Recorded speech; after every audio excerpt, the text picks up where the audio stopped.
All right, let's talk about money. All right, let's talk about the 4 things you can do with money. You can consume it by spending it. Number 1. Number 2 is you can save it by holding it, okay? Number 3 is you can share it by donating it. And number 4 is you can grow it by investing it. Those are the 4 things you could do with money. You probably want to invest it, but let's just talk about it real quick. Here's how the game is played. Once you have cash, the path presents you with 4 basic choices. You can consume it by spending it, save it by holding it, share it by donating it, or grow it by investing it. Right here at the very first crossroads is where most people get knocked out of the game. They get knocked out so early that they believe they were never in it. What do they do with their money? What do you do with your money?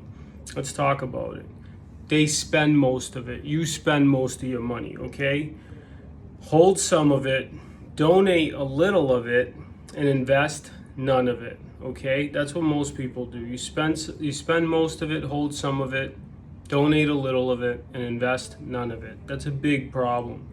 For them, the game is over. The path ends right there. For millionaires, however, the game has just begun. They have a bigger end in mind and don't intend to be stopped there. Through intentional budgeting, they make sure they always have ample money to invest. This enables them to stay in the game and move further down the path. That's the difference between you and a millionaire. A millionaire is constantly saving their money on their way to millions, and that's how we got to where we got to, right? Not spending our money like all the time, constantly growing it, constantly being smart and intentional with our money.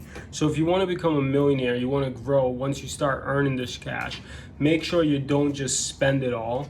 Make sure you don't just hold it all. Make sure you don't just donate it all, right? Unless you have so much. But you can grow your money by investing it and creating other income sources and invest it in short things. And I think that's the difference between most people and myself. I think a lot of millionaires, what they do is invest and hold and grow their money.